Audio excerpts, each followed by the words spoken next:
신약성경 206페이지. 다 찾으신 줄 알고 말씀을 제가 봉독해 드립니다.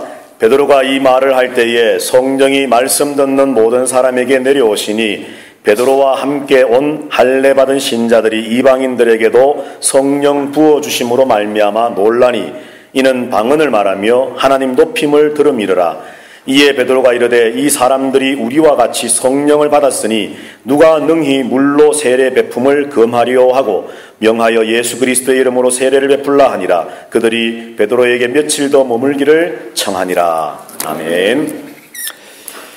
오늘 본문 말씀 중심으로 해서 부흥회의 결과라고 하는 제목을 함께 말씀의 은혜를 나누려고 합니다. 광고 드렸기 때문에 더 이상 말씀을 드리지 않고 여하튼 하나님 은혜 가운데 우리가 부흥회를 참 잘 이렇게 마쳤습니다. 시작은 이제부터입니다. 믿으십니까 여러분? 개혁교회는 개혁을 한번 맛본 것으로 끝나는 것이 아니라 계속 개혁되어서 가야 되고, 부흥하는 교회는 한번 부흥을 맛본 것으로 끝난 것이 아니라 계속 부흥해 가야만 합니다. 자, 오늘 본문의 말씀 사도행전 10장 11장 말씀은 잘 아시는 고넬료라고 하는 그 사람의 가정에 부흥에 관한 말씀이 기록되어 있습니다. 고넬료는 의인이었고 하나님을 경외하는 사람이었고 날마다 기도하며 구제에 힘쓰고 정말 수많은 이스라엘 백성들에게까지도 칭찬과 존경을 받는 사람이었습니다. 그런데 그가 한날은 기도하던 중에 천사의 지시를 받고 하나님의 종 베드로를 청하여 부흥회를 열어라, 말씀을 들으라는 그런 계시를 받고서 이제 종들을 보내어 베드로를 자기 집으로 초청을 해서 이제 온 식구들, 집안에 있는 종들까지도 함께 모여서 이제 말씀 앞에 엎드려 하나님의 말씀을 듣는 부흥회를 열었습니다.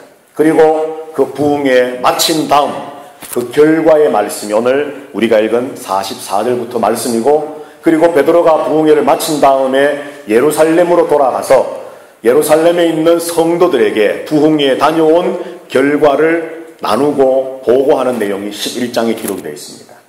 자, 오늘 이 말씀을 우리가 함께 살펴보면서 이제 부흥회를 2박 3일 동안 잘 은혜 가운데 마친 우리 교회도, 우리 성도들도 이 고넬료의 가정에 임했던 부흥의 결과가 동일하게 있기를 주님 이름으로 축복합니다.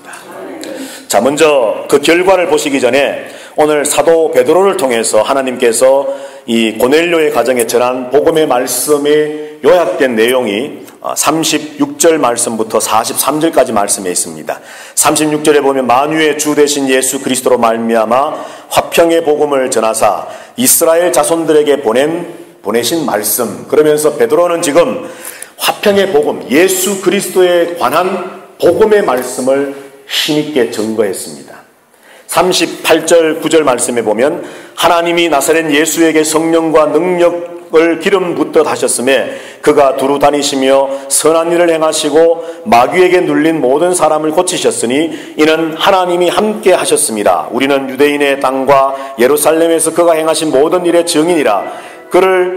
그들이 나무에 달아 죽였으나, 그렇게 말씀합니다. 자, 38절 39절 전반절까지 보면 예수 그리스도에게 하나님께서 성령을 부어주실 때에 기름부터 부어주셔서 예수 그리스도를 통해 놀라운 일들을 행하셨고 우리는 증인이다, 그렇게 말합니다. 자, 그러면 예수 그리스도의 화평의 복음, 하나님께서 예수 그리스도에게 성령을 기름부터 부어주셔서 행하셨던 그 수많은 놀라운 일들이 있는데 오늘 베드로는 그 많은 일들을 요약해서 이렇게 말합니다. 39절 하반절과 40절에 보면 그들이 나무에 달아 죽였으나 하나님이 사흘 만에 다시 살리사 나타내시되. 뭡니까 여러분? 십자가와 부활입니다. 복음은 십자가와 부활입니다. 하나님의 말씀은 십자가와 부활입니다.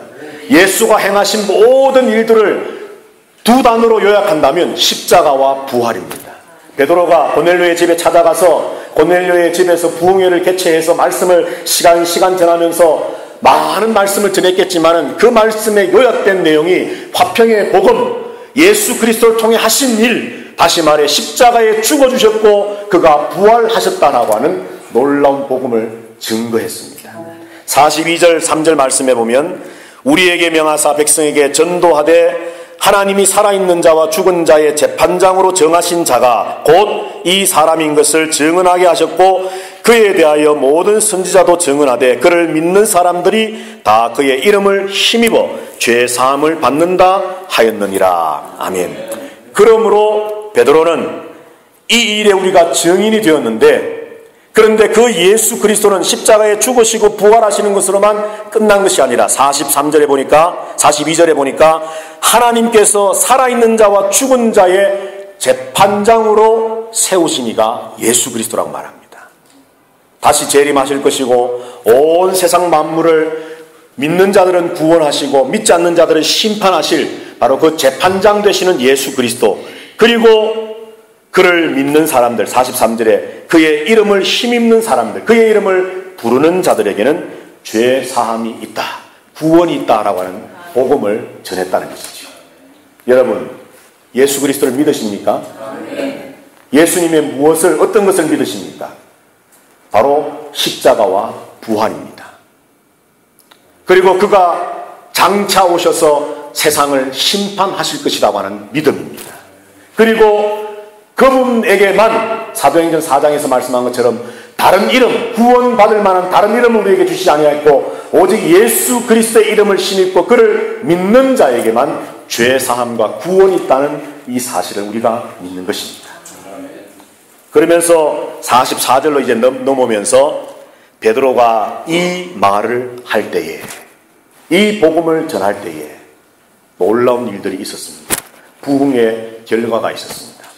이제 오늘 이것을 우리는 한번 생각을 해보려고 합니다. 고넬료 가정의 부흥의 결과가 무엇인가? 세 가지인데요. 첫 번째는 바로 성령 세례의 경험입니다. 성령 세례. 2박 3일의 부흥회를 마쳤습니다.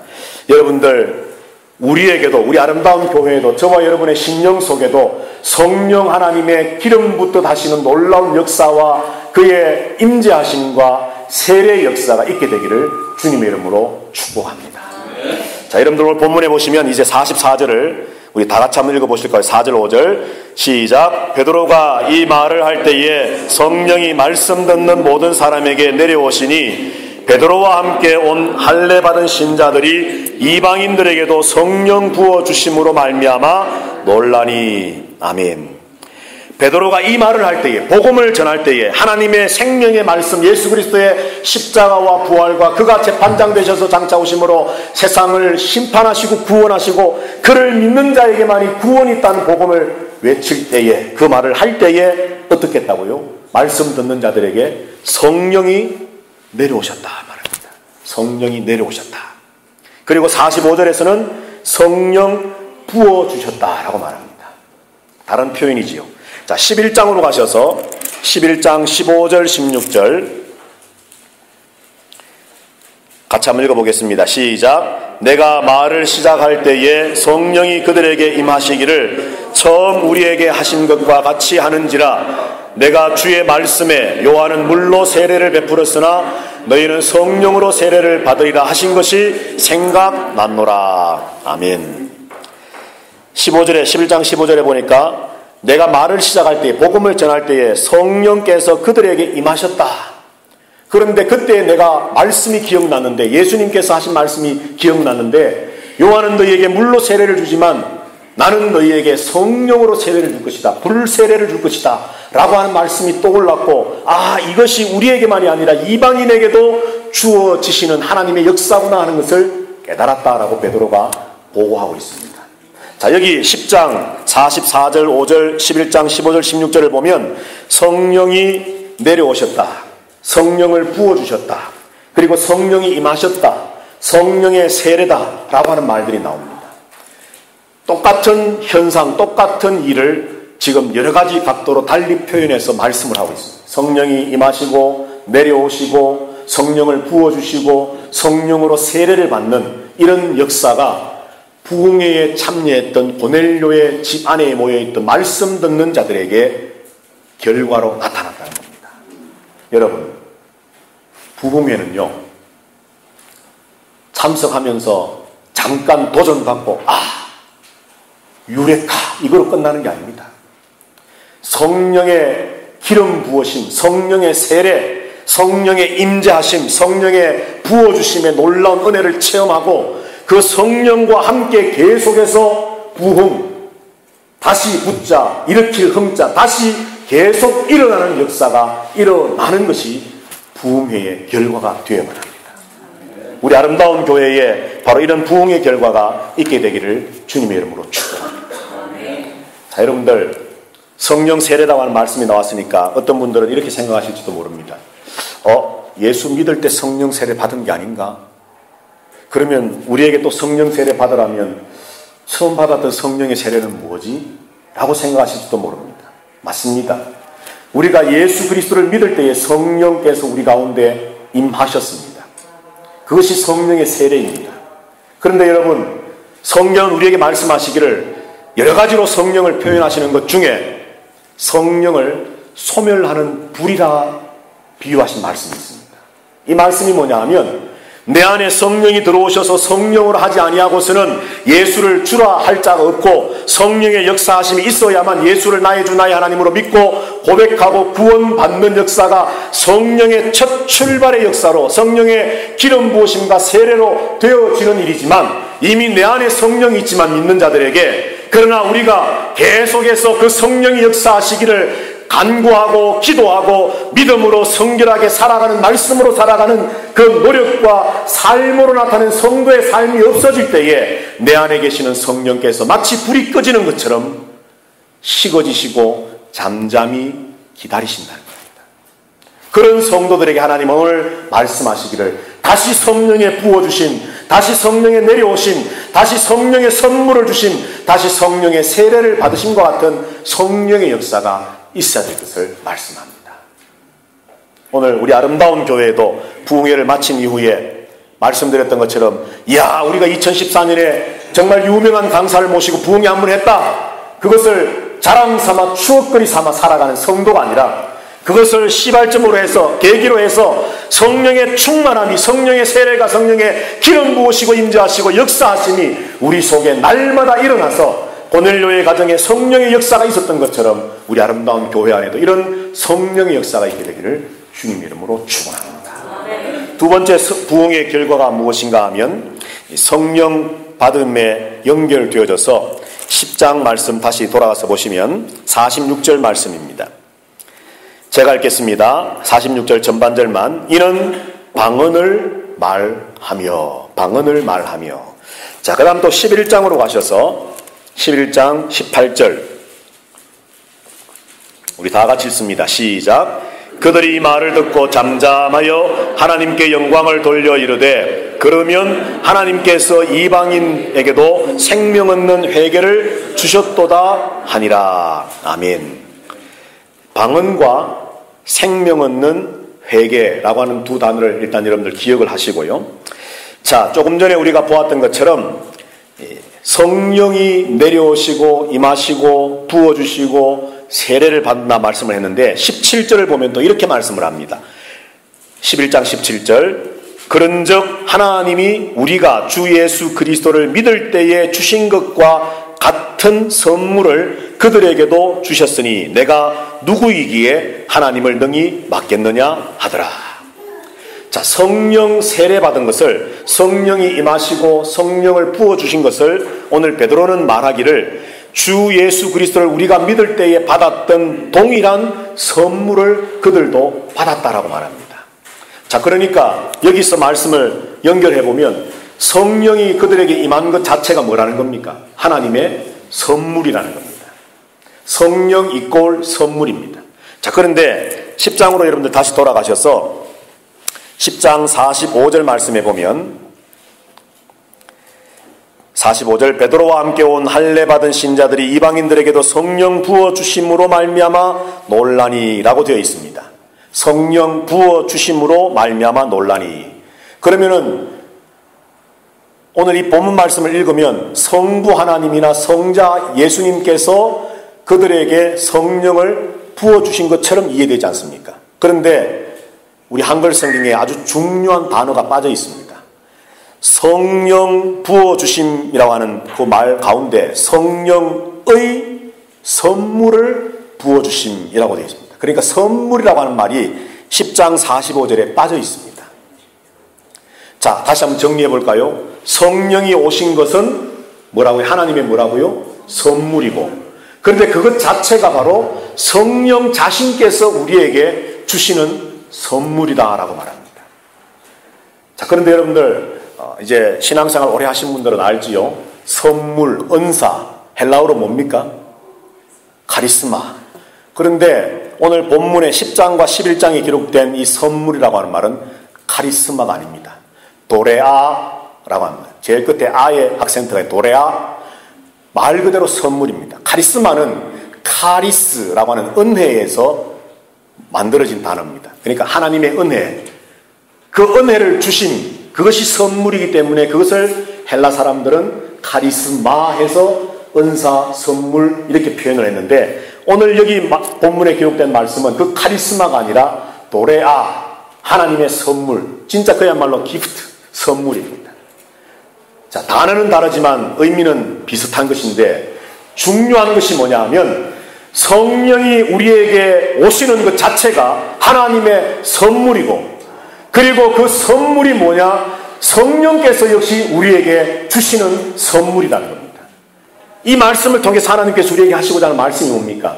성부와 성자, 우리에게 성령을 보내주시는 그 성부와 성자와 성령이 어떻다는 겁니까? 동일하신 하나님이라는 겁니다.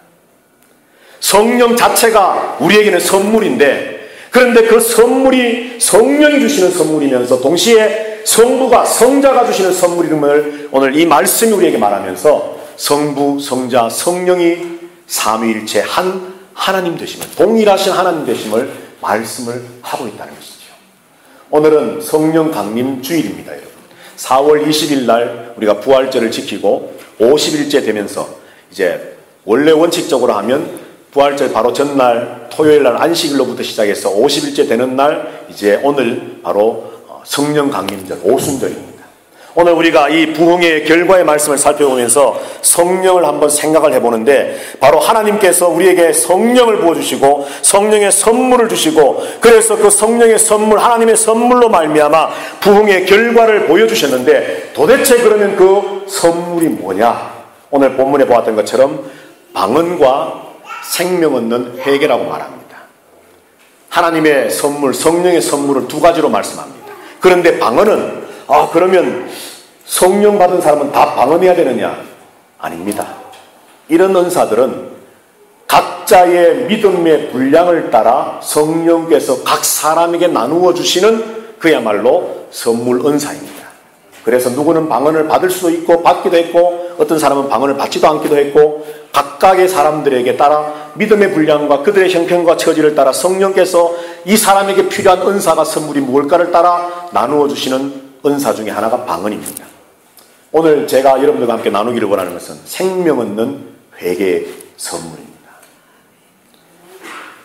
고넬료의 가정을 생각해 보십시오. 고넬료는 하나님을 경외하고 믿었던 사람이지만 거기에 동참한 그의 종들과 부하들과 수많은 사람들, 아직 하나님을 알지 못하고 예수 그리스도를 알지 못했습니다.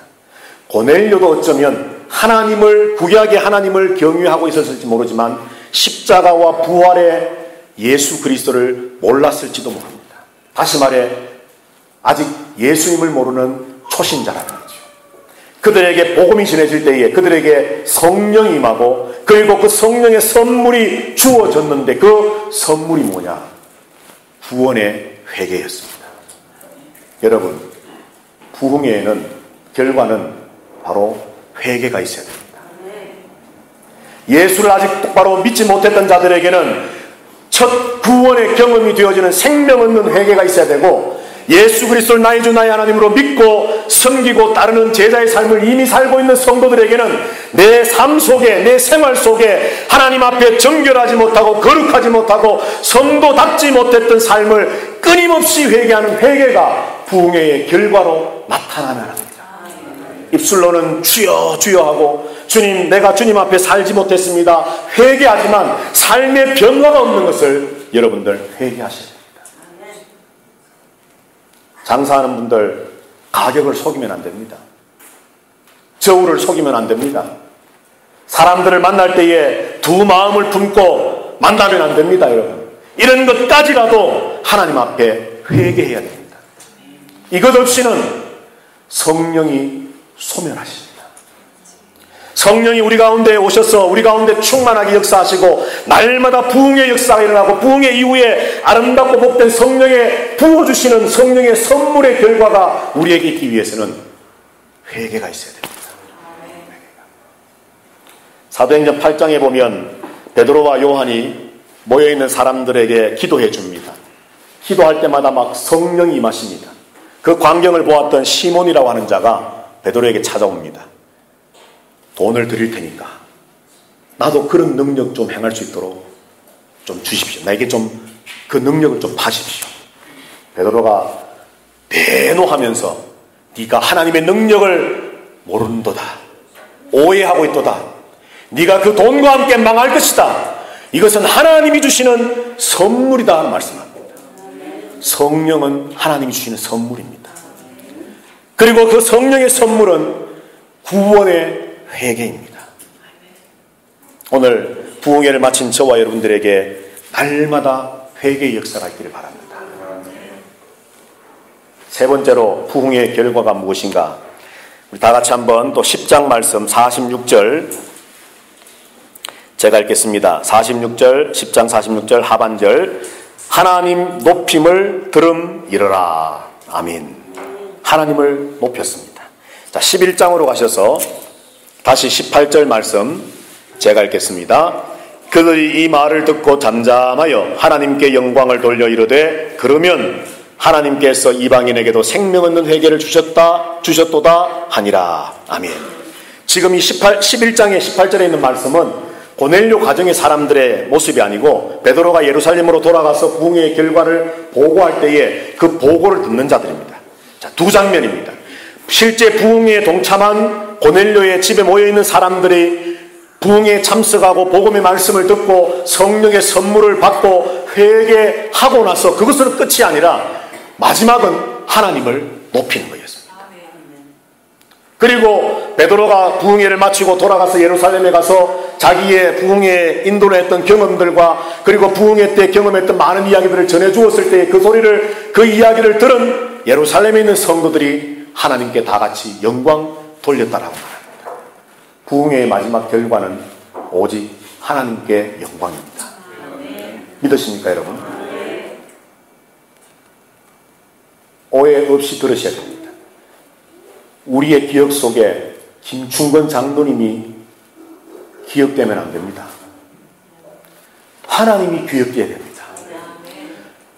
야, 김충건 장로님이 저렇게 성공하시고 저런 엄청난 노력을 하셔서 참 그 누구도 감당하지 못할 엄청난 사역을 하시는구나. 이거에 잡혀서 나는 왜 안 되지? 여기에 잡히시면 안 됩니다. 그런 장로님을 사용하신 하나님, 동일하게 부족하고 연약하지만 나를 통해 우리 아름다운 교회를 통해 주의 영광 받으시옵소서. 이것이 부흥의 결과가 되어야 됩니다. 여러분, 그런데 오늘 본문에 보면 하나님을 높이시고 하나님께 영광을 돌려드리는 것이 성도의 목표가 되어야 되고 삶이 되어야 되고 삶의 목적이 되어야 되고 그리고 우리의 모든 그야말로 바울이 말했던 것처럼 우리가 먹든지 마시든지 무엇을 하든지 하나님의 영광을 위해 하라는 말씀처럼 부흥의 결과의 마지막 마침표도 하나님 영광인데 지난주 오후에 말씀드렸던 것처럼 이제 이것을 많은 삶과 연결해서 생각해 볼 수 있지만 신앙의 덕목과 생각해 볼 수 있겠지만 기도라고 하는 것과 한번 연결해서 생각을 해보려고 합니다. 지난주에 제가 말씀했지요. 우리의 기도가 하나님 보좌를 움직인다. 하나님의 보좌를 흔들 수 있다. 믿으십니까? 예. 아멘 소리가 좀 적으시네. 예. 어떤 의미에서는 아멘이고 어떤 의미에서는 노입니다. 잘 이제 들으십시오. 자, 여러분, 우리가 하나님께 영광 돌리는 삶이 있으면 좋겠습니다. 성령의 충만을 받고 정말 여러분들 속을 뒤집는 회개가 있어야 되는데 그런 과정의 마지막은 하나님 영광인데 기도라고 하는 것을 통해서 한번 생각을 해보십시다. 도대체 기도가 뭡니까? 기도. 우리 배 집사님 기도를 어떻게 생각하십니까? 기도란 뭐라고 정의하십니까?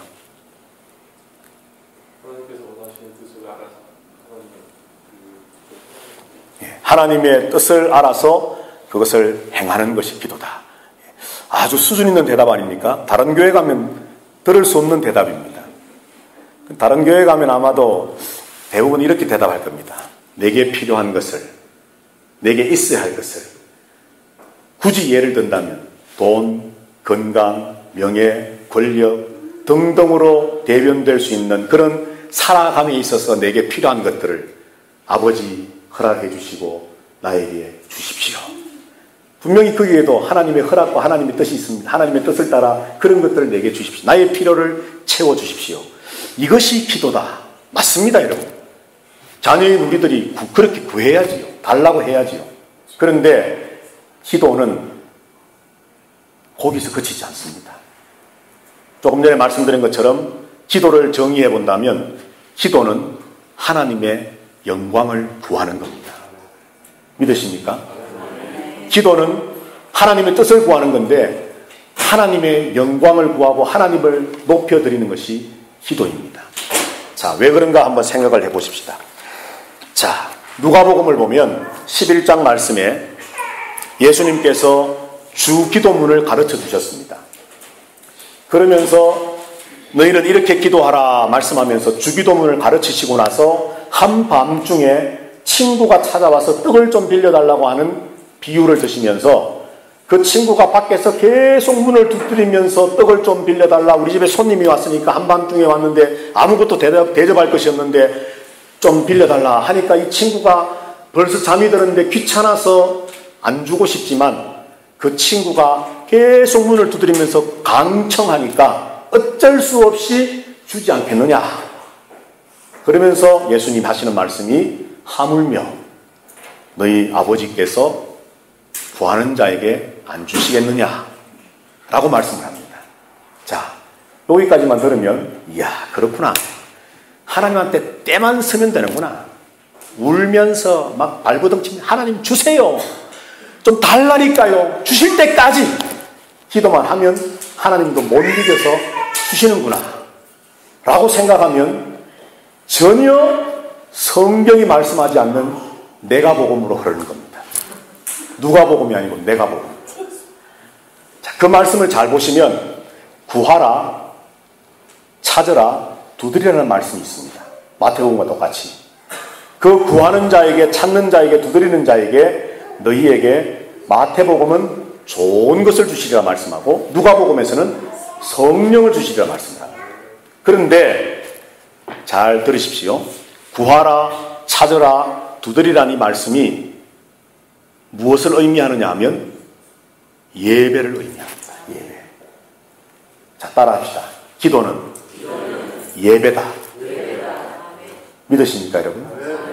여기 구하라, 찾으라, 두드리라는 말씀 가운데 찾으라는 말씀, 제테오라고 하는 이 헬라어는 신약 성경에서 하나님께 엎드려 예배한다는 것을 설명하는 단어입니다. 그러니까 찾으라 하는 이 말은 지갑 어디 갔지? 찾는 그게 아니고 하나님 앞에 나아가 엎드려 예배하라는 거예요. 기도는 하나님 앞에 예배하는 겁니다. 그러므로 기도는 하나님의 영광을 구하는 겁니다. 여러분, 주일날 예배 왜 오셨습니까? 은혜 받으려고? No. 복 받으려고? No. 그것이 우선이 아닙니다. 예배를 통해 하나님의 영광을 나타내기를 위한 겁니다. 기도가 바로 그렇다는 겁니다. 기도는 예배이고 기도는 하나님의 영광을 나타내고 선포하고 고백하고 표현하는 것이 바로 기도입니다. 오늘 저와 여러분들이 부흥회를 마치고 성령의 세례를 받고 성령의 충만을 받고 하나님 앞에 눈물의 회개를 하고 구원받았을 때에 하나님 앞에 회개했던 것처럼 하나님의 그 생명 없는 회개를 경험해서 예수 그리스도를 내 안에 모시고 정말 구원의 백성 되었던 것처럼 우리가 살아가는 삶의 순간순간마다 하나님 앞에 이런 회개의 삶을 살아가는 것으로 끝 아니라 우리의 삶 자체가, 심지어는 기도하는 것조차도 하나님을 높이며 하나님의 영광을 나타내는 예배 되어지기 때문에 이것이 바로 하나님을 높이고 하나님께 영광 돌리는 겁니다. 우리 아름다운 교회가 정말 이런 교회가 되면 좋겠습니다.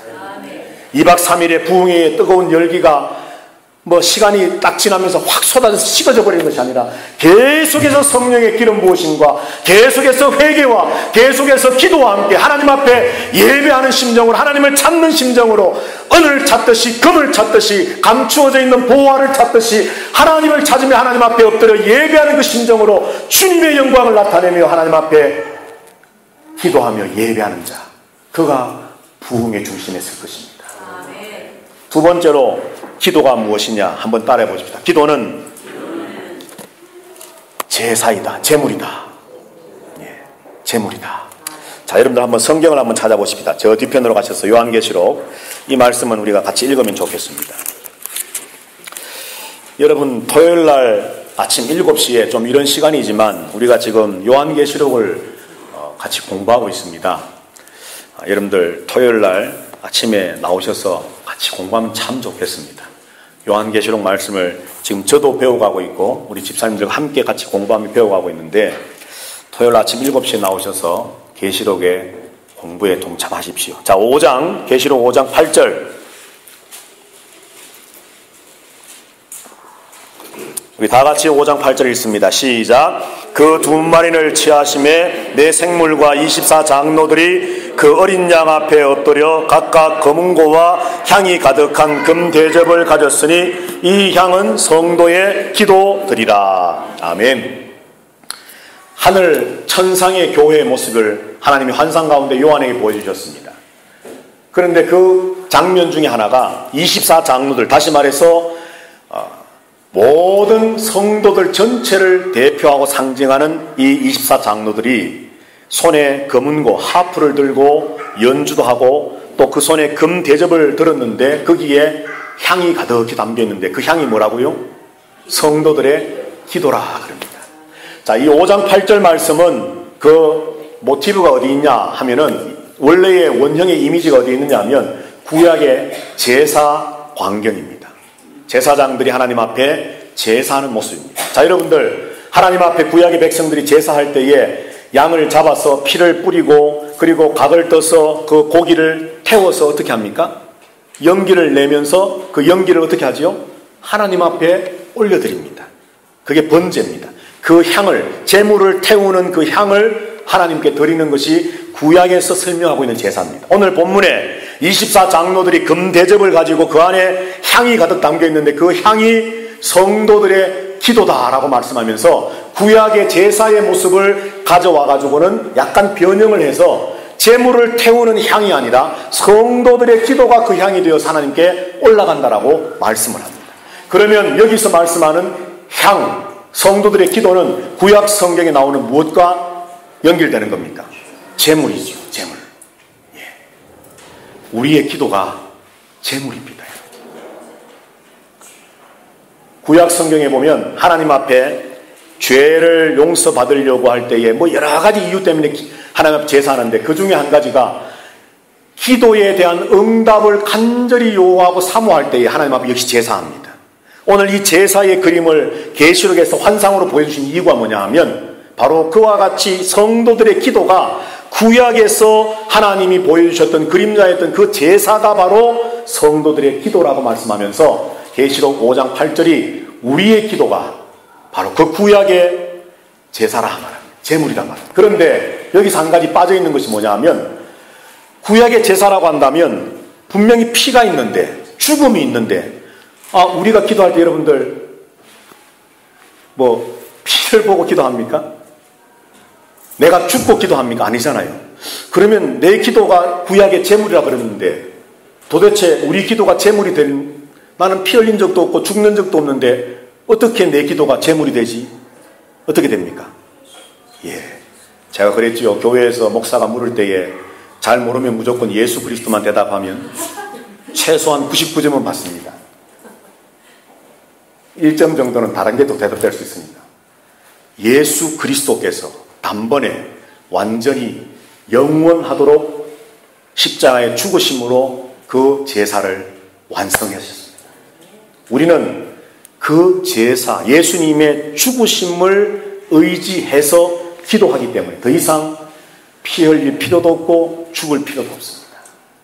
자, 여러분들 기도하실 때에 기도 다 하시고 마지막에 어떻게 기도를 마칩니까? 예수님 이름으로 기도합니다. 아멘.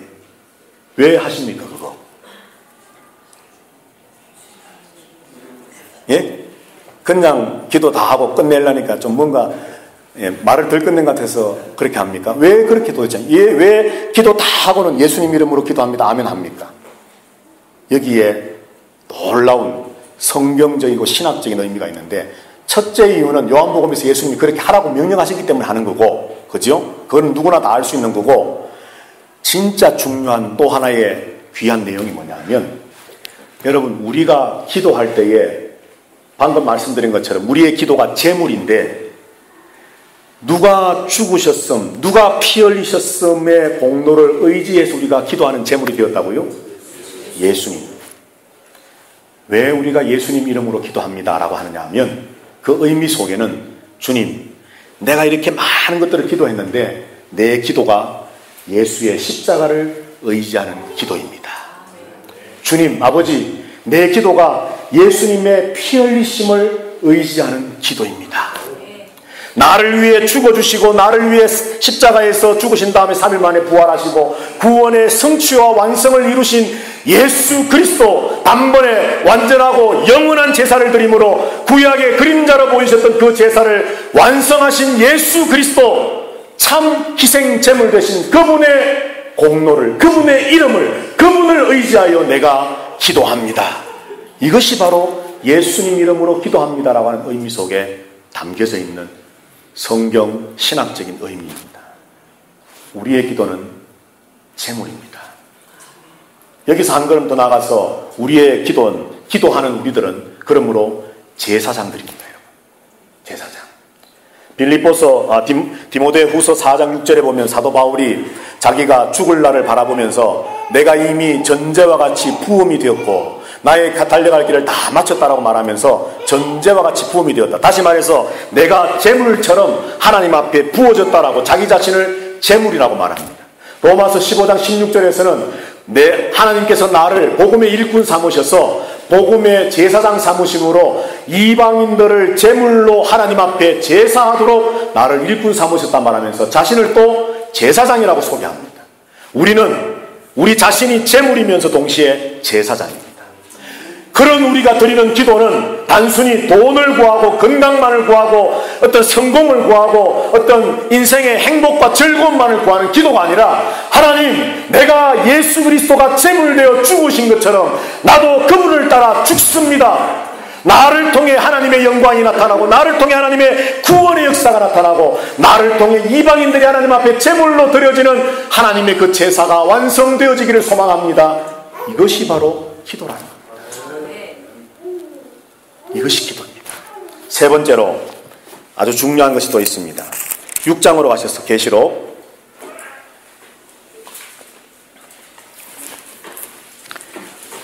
6장 9절부터 11절까지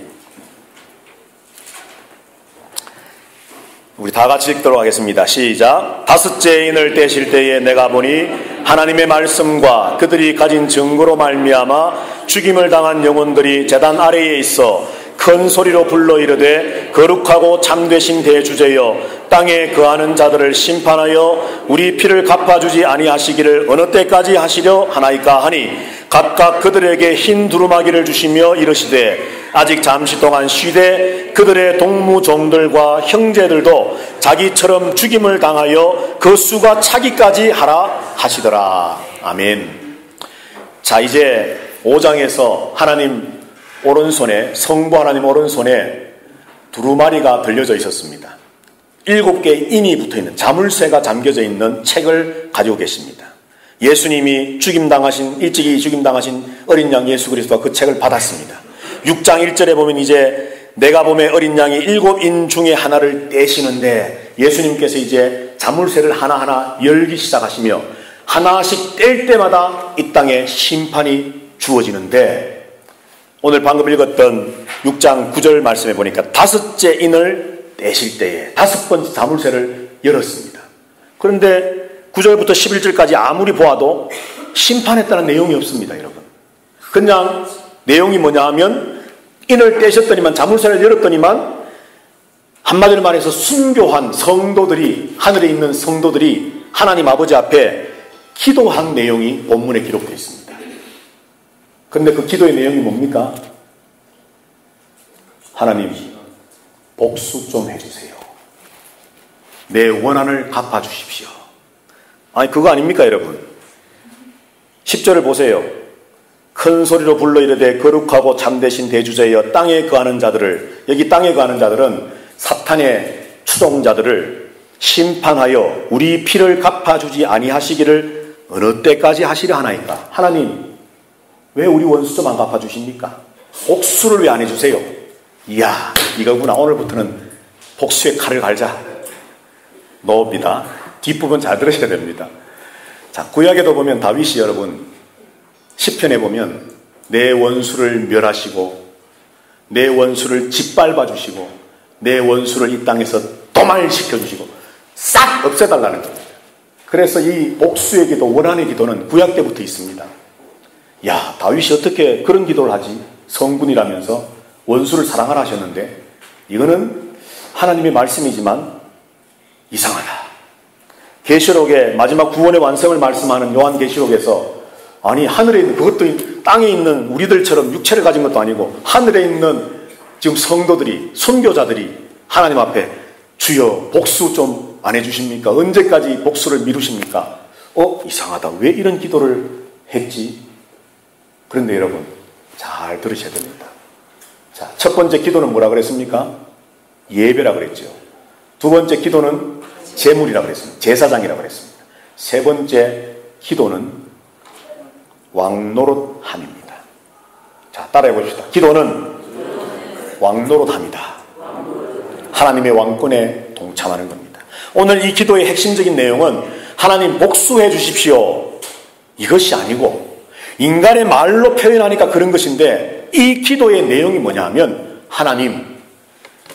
하나님의 왕권을 행사하십시오 라고 하는 말입니다. 하나님의 심판을 이루어 나가십시오. 하나님의 그 절대적인 주권을 행사하십시오 라고 하는 말입니다. 믿으십니까 여러분? 단순히 내 원한을 갚아주시고 내 복수를 갚아달라는 그런 치졸한 기도가 아니라 하나님의 왕 되심을 보여주십시오. 하나님이 만왕의 왕이 되시고 만물의 주인 되시고 만물을 완성하실 유일하신 여호와 하나님 되심을 온 우주 만물에 보이시옵소서. 이 기도가 바로 본문의 기도입니다. 그렇게 성도들이 기도했고 심판은 없는데 8장으로 가서 보실까요? 8장, 계시록 8장. 자, 계시록 8장 1절부터 5절까지 우리 다 같이 읽습니다. 시작. 일곱째 인을 떼실 때에 하늘이 반시쯤 고요하더니 내가 보매 하나님 앞에 일곱 천사가 서 있어 일곱 나팔을 받았더라. 또 다른 천사가 와서 제단 곁에 서서 금향로를 가지고 많은 향을 받았으니 이는 모든 성도의 기도와 합하여 보좌 앞 금제단에 드리고자 함이라. 향연이 성도의 기도와 함께 천사의 손으로부터 하나님 앞으로 올라가는지라. 천사가 향로를 가지고 제단에 불을 담아다가 땅에 소돔에 우레와 음성과 번개와 지진이 나더라. 아멘. 다섯째 인을 떼실 때에는 하나님과 성도들의 대화, 기도가 있었습니다. 성도들이 하나님께 하나님의 왕권을 보여주십시오라고 기도합니다. 심판은 없었습니다. 그런데 여섯째 인을 떼시고 심판하시고 이제 일곱째 인을 떼시는 것이 8장 1절에 나오는데 일곱째 인을 자물쇠를 여실 때에 하늘이 반 시간쯤 고요하더니 일곱 천사가 나와서 그 다음 심판, 일곱 나팔 심판을 준비하고 있고 그 중에 한 천사가 금향로에 많은 향을 받았고 여기서 향은 뭐겠습니까 여러분? 기도입니까? 아닙니다. 잘 보세요. 여기 향은 성도들의 기도가 아닙니다. 자, 3절에 보면 또 다른 천사가 와서 제단 곁에 서서 금향로를 가지고 많은 향을 받았으니 이는 모든 성도의 기도와 합하여 보좌 앞 금제단에 드리려고 하는 것이다. 그러니까 5장에 나왔던 성도들의 향이 있고 지금 일곱 나팔을 준비하고 있는 천사 중에 한 천사가 향로를 들었는데 그 향로 안에 또 향이 있는데 그 향은 성도들의 기도를 상징하는 그 향이 아니고 하나님의 심판을 상징하는, 불심판을 상징하는 향입니다. 다른 향입니다. 자, 여하튼 8장에서 이제 그 향로를 가지고 있던 천사의 향과 성도의 기도가 합쳐져서 하나님의 제단 앞에 드려졌고, 그리고 4절에 보니까 그 향과 성도의 기도가 함께 천사의 손으로부터 하나님 앞에 올라가서 5절에 보니까 천사가 향로를 가지고 제단에 불을 담아다가 땅에 쏟았더니만 땅에 심판이 있었다 말합니다. 여기서 중요하게 생각하는, 우리가 생각하려고 하는 것이 뭐냐면 5장에서 했던 성도들의 기도, 그리고 6장에서 했던 성도들의 기도, 5째 엔을 뗐을 때에, 그리고 마지막 7째 엔을 뗄 때에 그 성도들의 기도와 하나님의 심판의 불이 함께 땅에 쏟아졌다는 겁니다. 이 말이 뭡니까 여러분? 하나님의 심판이 하나님 독단적으로 행하시는 것이 아니라 무엇이 합쳐졌다고요? 성도들의 기도가 합쳐졌다는 겁니다. 왜 여러분 기도가 특권이고 기도가 놀라운 것이고 기도가 엄청난 초자연적인 어떤 성도들에게 주어진 어떤 파워다라고 왜 말합니까? 하나님 보좌를 흔들기 때문에, 가만히 계신 하나님의 의자를 막 흔들어가지고 깨워가지고 하나님 이걸 해달라니까요. 그래 이런 의미로 기도가 대단한 게 아닙니다. 기도가 하나님의 일하심, 심판하심, 하나님의 그 왕권을 행사하심, 거기에 우리의 기도가 함께 간다는 겁니다. 그래서 기도가 놀라운 특권인 겁니다. 믿으십니까 여러분? 기도를 우습게 생각하지 마십시오. 기도를 그저 돈 달라고 하는데 사용하지 마십시오. 물론 돈도 달라고 하나님 앞에 해야 되겠지요. 자녀이기 때문에. 가난하게 사는 것이 불편하고 힘들고 병들어 사는 것이 너무나도 어렵고 힘드니까 하나님 좀 고쳐주십시오. 돈도 좀 주십시오. 나에게 어떤 자리도 주셔서 하나님 이렇게 하십시오. 해야 됩니다. 그러나 그것이 기도의 목표가 되면 안 되고 그것이 기도의 마지막이 되면 안 됩니다. 여러분, 내 기도를 통해 하나님의 왕권을 행사하심에 참여하는 그 비전과 꿈을 가지고 기도해야 합니다. 세상을 심판하시고 세상이 믿는 자들을 구원하시고 마지막 하나님의 구원을 완성해 나가셔서 마침내 하나님만이 유일한 왕이시고 주권자이시고 창조주이심을 나타내는 그 사역에 성도의 기도가 합하여 땅에 쏟아지고 있습니다. 기도는 이런 겁니다, 여러분. 이런 기도를 하는 자들, 누리는 자들이 하나님의 이름을 높이는 자요, 영광을 나타내는 자입니다. 절대 이 목사가 제 생각의 한계 때문에 돈이다, 건강이다, 명예다 이것만 말씀해 죄송하지만 그걸 구하지 말라는 게 아닙니다. 그것도 구해야 됩니다. 그런데 그것만이 기도가 아니라는 겁니다, 여러분. 하나님의 보호자를 흔든다는 것은, 그래서 하나님이 계획도 하지 아니하셨고 하나님이 작정도 하지 아니하셨고 하나님이 실행할 어떤 구속의 경륜 속에도 있지 않은 일들을 우리가 언제든지 내가 필요해서 하나님 앞에 때를 쏘고 강청하기만 하면 하나님의 의자가 막 흔들려서 그래 들어주마, 이런 의미의 보호자를 흔든다는 것이 아니라 연약하고 부족하지만 예수 그리스도의 힘을 힘입어서 그의 십자가를 힘입어서 그의 제사 되심, 그의 희생 제물 되심을 힘입어서 아버지여, 나도 하나님이 행하시는 그 왕권에 동참해서 나도 왕과 제사장으로 삼으심의 그 은혜를 알기에, 믿기에, 확신하기에 내 기도가 아버지의 영광 나타나는 일에 쓰임받기를 원합니다. 기도할 때에 그 기도가 마치 우리 인간의 언어로 표현할 때에 보호자를 흔드는 것처럼 하나님이 일하시는 것처럼 보여지기 때문에 우리가 언어의 한계 때문에 보호자를 흔든다, 하나님의 어떤 일하시도록 하나님을 깨운다, 하나님이 기억나게 하신다라고 표현할 뿐이지, 그저 내가 막 때를 쓰고 그저 막 주실 때까지 막 부여잡기만 하면 된다, 그런 의미의 보호자를 흔들면 된다는 것이 절대 아닙니다. 여러분, 부흥회를 마쳤습니다. 목사로서 바라기는, 제가 이번 부흥회를 하면서 사실 이틀 밤이지요. 밤에 잠이 안 오더라고요. 그래서 기도하는데 하나님께서 제게 주신 말씀이, 이 목사, 부흥회는 부흥회로 끝나면 안 돼. 계속 부흥이 일어나야 된다. 그래서 제가 한밤중에 일어나가지고 잊어버릴까봐 메모를 해놓다가 페이스북에다가 짧은 한마디를 썼습니다. 개혁교회는 계획을 한번 맛본 교회가 아니라 계속해서 개혁하는 교회다. 부흥하는 교회는 한번 부흥을 맛본 교회가 아니라 계속 부흥하는 교회다. 이게 되려면 성령의 임재하심이 있어야 됩니다. 이게 되려면 회개가 있어야 됩니다.